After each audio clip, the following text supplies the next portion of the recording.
Free the land. This has been with your Black Agenda Report morning shot for October 29, 2010. National Public Radio spent the past several months analyzing hundreds of pages of campaign finance reports, lobbying documents, and corporate records.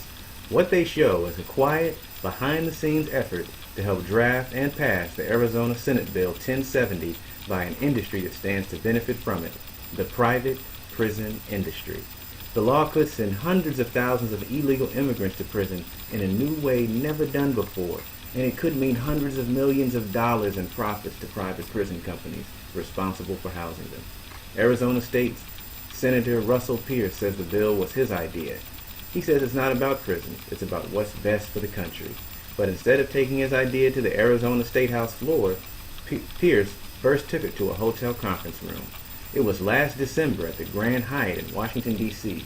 Inside, there was a meeting of a secretive group called the American Legislative Exchange Council. Insiders call it ALEC. It's a membership organization of state legislators and powerful corporations and associations, such as the tobacco company Reynolds American Inc., ExxonMobil, and the National Rifle Association. Another member is the billion-dollar Corrections Corporations of America, the largest private prison company in the country. And this bill was an important one for the company.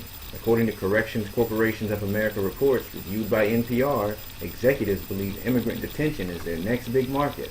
Last year they wrote that they expect to bring in a significant portion of our revenues, end quote, from Immigration and Customs Enforcement, the agency that detains illegal immigrants. In the conference room, the group decided they would turn the immigration idea into a model bill. They discussed and debated language. Then they voted on it.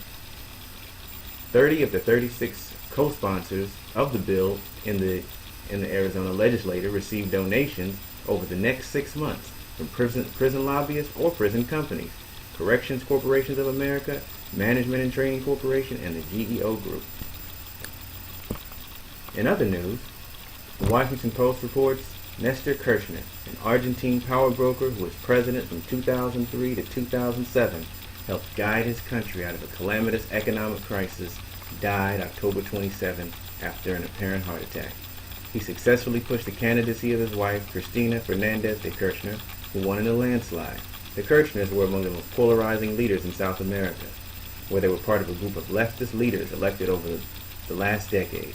Beloved by poor Argentines for expanding social programs, Mr. Kirchner was also reviled mainly by elites as an autocrat who would use the power of the government to weaken rivals.